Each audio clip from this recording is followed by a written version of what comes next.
जय हिंद दोस्तों। आज हम लोग इस वीडियो में समझने की कोशिश करेंगे कि किस प्रकार से बहुत से छोटे वस्तु को हम लोग देखने के लिए ठीक है कौन सा डिवाइस का प्रयोग करते हैं।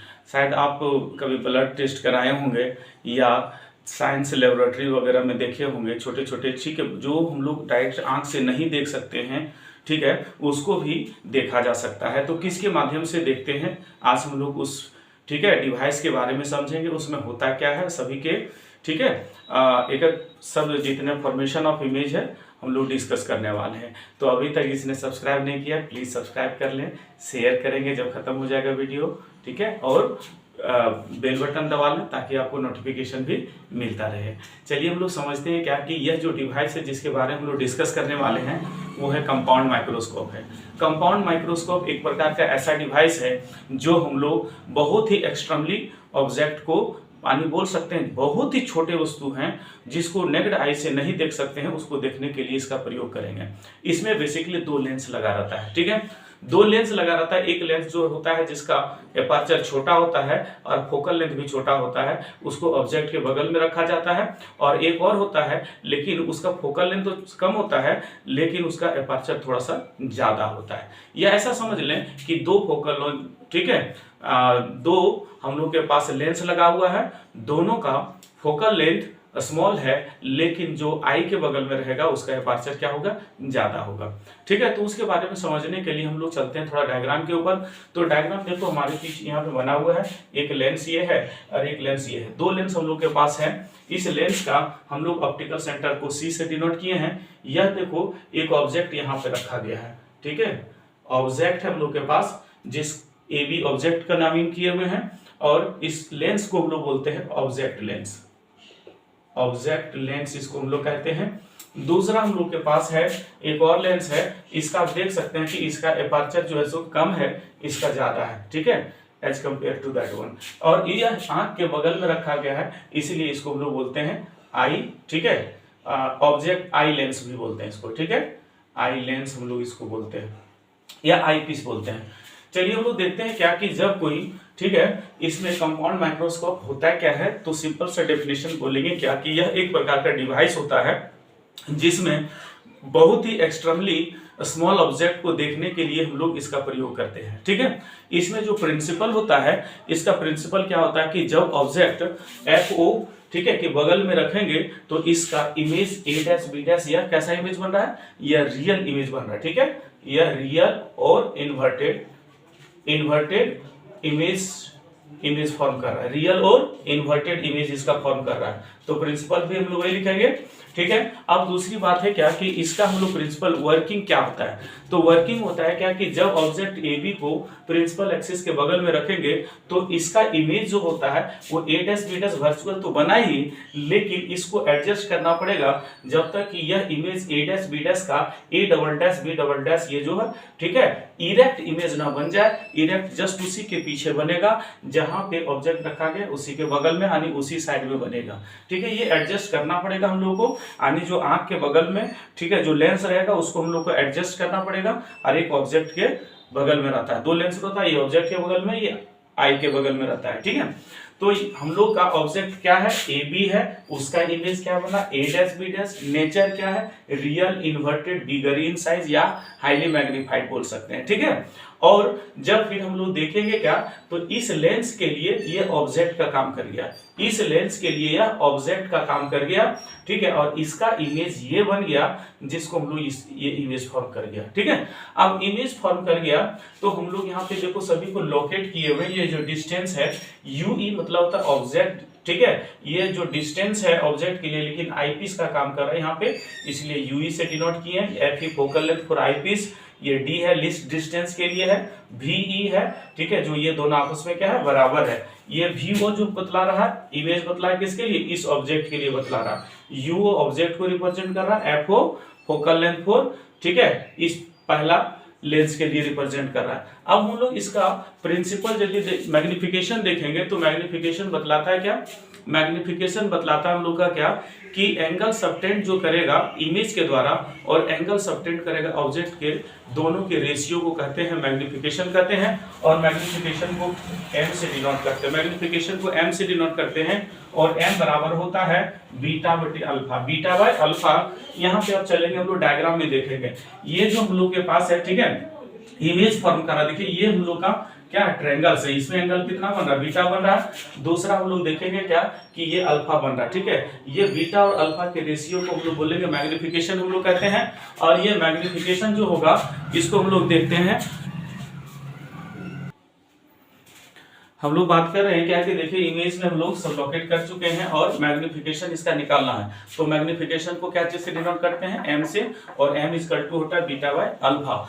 जब हम लोग स्मॉल एंगल सबटेंड कर रहा हो तो इसी को हम लोग m इक्वल टू क्या लिख सकते हैं, 10 बीटा बाय 10 अल्फा हम लोग लिख सकते हैं कि नहीं। अब हम लोग चलते हैं ट्रायंगल में, जो बीटा बन रहा है देखिए, तो बीटा ये एंगल हम लोग का फॉर्म कर रहा है, ठीक है।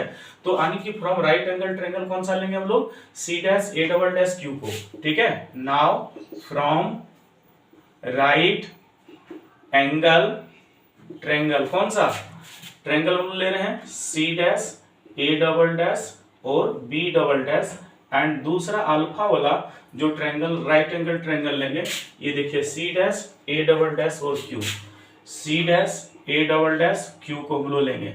तो tan थीटा का फॉर्मूला हम लोग को पता है क्या होता है, P बाई B होता है ना।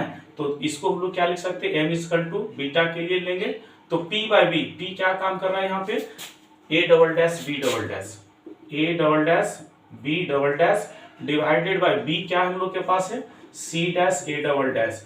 फिर क्या है देखिए अल्फा वाला ये है, और ये क्या लिखेंगे हम लोग A, ठीक है। इसको लिख सकते हैं हम लोग, देखो ये जो बराबर है, ये डिस्टेंस और ये डिस्टेंस ऑब्जेक्ट के बराबर होता है, यानी कि A डबल डैश Q को हम लोग AB लिख सकते हैं, AB, और डिवाइडेड बाय क्या हो जाएगा, इसका डिस्टेंस लेंगे तो C डैश और A डबल डैश, ऐसा होगा।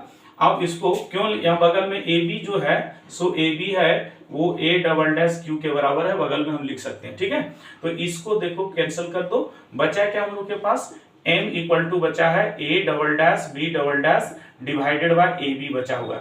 अब देखिए इसको हम लोग फॉर्म में लाने के लिए क्या करेंगे, इसमें अपने से राइट साइड में यहाँ मल्टीप्लाई और डिवाइड कर रहे हैं, किससे, हम इसमें जो multiply A dash B dash से हम लोग मल्टीप्लाई और कर रहे हैं, ठीक है। तो यहाँ पे हम लोग लिख देते हैं, ठीक है। इसमें क्या लिख रहे हैं हम लोग, m equal to A double dash B double dash और AB into A dash B dash multiply divide कर दिए, ठीक है। कटेगा फिर वही बचेगा। अब इसको एक्सचेंज कर दो, यानी m इक्वल टू क्या लिख सकते हैं, इसको हम लोग लिख सकते हैं A dash B dash by AB into A double dash B double dash by A dash B dash, dash वाला यहाँ एक कर दिए, ठीक है। तो इसको हम लोग क्या लिख सकते हैं, ये दोनों को एक साथ कर दिए, ये दोनों को एक साथ कर दिए। अब इसका जो वैल्यू होता है, ठीक है, इसको हम लोग क्या लिख सकते हैं, और करके इसको लिख सकते हैं m equal to MO into ME, ठीक है। MO इंटू ME यानी मैग्निफिकेशन ऑफ ऑब्जेक्ट के लिए, मैग्निफिकेशन ऑफ इमेज के लिए। तो सिंस हम लोग लिख सकते हैं MO जो है वो क्या माने हम लोग, MO को क्या माने हम लोग, A dash B dash by AB, और ME को क्या माने हम लोग, ME को माने हम लोग A डबल डैश, ठीक, B double dash by A dash B dash हम लोग माने, ठीक है। जो हम लोग क्या बतलाता, मैग्निफिकेशन ऑफ किसका, मैग्निफिकेशन को बतलाता किसका, ये ऑब्जेक्ट का बतलाता हम लोग का, ठीक है, ऑब्जेक्ट लेंस का। ये मैग्निफिकेशन इमेज लेंस का रिप्रेजेंट करता है।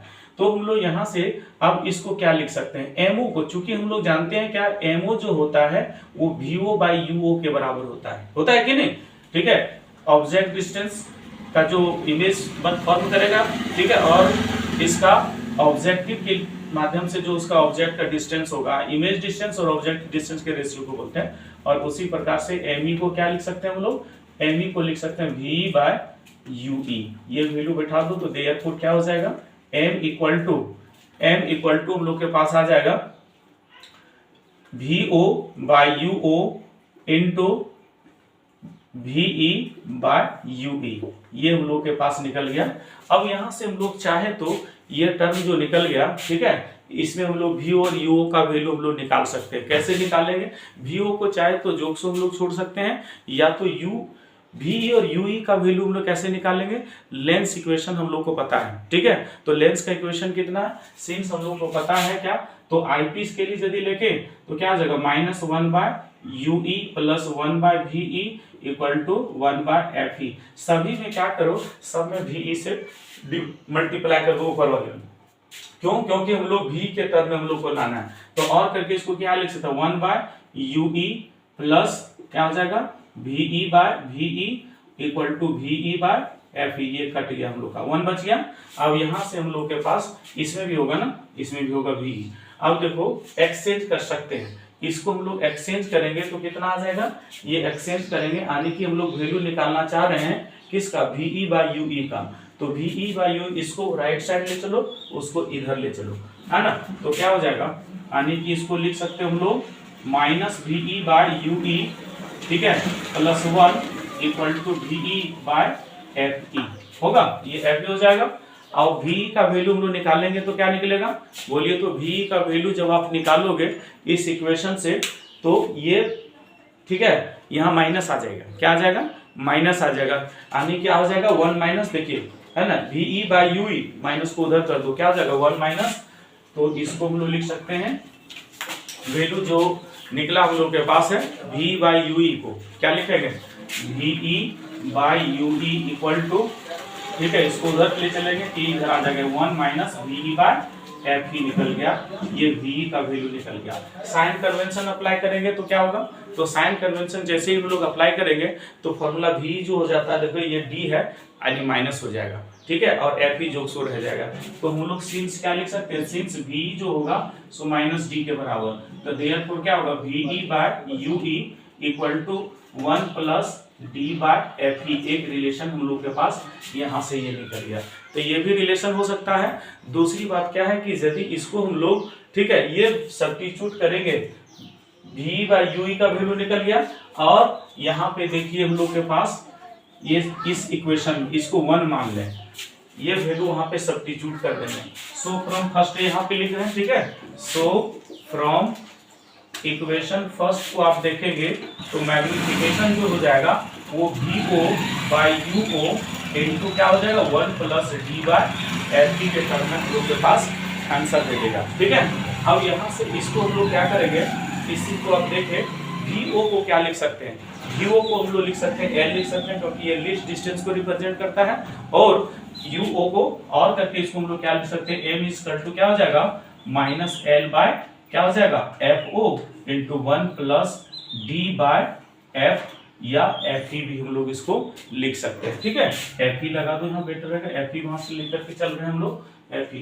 तो ये हम लोग के पास मैग्निफिकेशन निकल गया, किसके लिए? कंपाउंड माइक्रोस्कोप के लिए निकल गया, ठीक है। कंपाउंड माइक्रोस्कोप का वैल्यू निकल गया m equal to -l/fo into 1 plus d/fe निकल गया, ठीक है। ये क्वेश्चन +2 के लिए, 12 के लिए इंपॉर्टेंट भी क्वेश्चन है, जो 5 मार्क्स में क्वेश्चन ये देता भी है। तो ये क्वेश्चन था लीस्ट डिस्टेंस के लिए।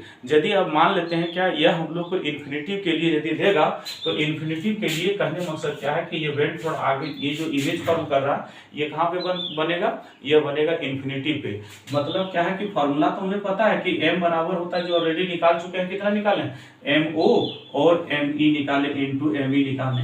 इसमें से हम लोग क्या है कि चूंकि mo का वैल्यू पता है कितना होता है, mo बराबर हम लोग को पता है vo/ue होता है, लेकिन me जो होगा, जो आइलैंड से निकाल लेंगे वो d/fe, यानी कि me जो होता है वो d/fe, ये वैल्यू यहाँ बिठा देंगे। तो देयरफॉर m इक्वल टू क्या आ जाएगा हम लोग के पास? vo/ue इनटू क्या हो जाएगा? d/fe निकल जाएगा। मतलब क्या है कि देखिए हम लोग के पास दोनों केस में निकल गया। क्या निकल गया? ये निकला हम लोग के, यदि लीस्ट डिस्टेंस के बात करेंगे, जब डी मैग्निफिकेशन पे बनेगा तो उसका आंसर ये होगा, लेकिन इन्फिनिटिव के केस में हम लोग के पास m equal to vo/ue into d/fe निकल गया, ठीक है। तो ये हम लोग का था कंपाउंड माइक्रोस्कोप का रिलेशन था। कंपाउंड माइक्रोस्कोप का रिलेशन हम लोग निकाले हैं। इसमें हम लोग डेफिनेशन पहले किए, इसके बाद प्रिंसिपल लिखे हैं, इसके बाद वर्किंग हम लोग ये किए हैं, इसके बाद मैग्निफिकेशन है, इसके बाद इसका रिलेशन निकाल दिए। रिलेशन दोनों केस में निकाल लिए, ठीक है। तो अभी तक इसने सब्सक्राइब नहीं किया है, प्लीज सब्सक्राइब कर ले और इसको शेयर जरूर करें ग्रुप में। आज के लिए इतना ही, जय हिंद।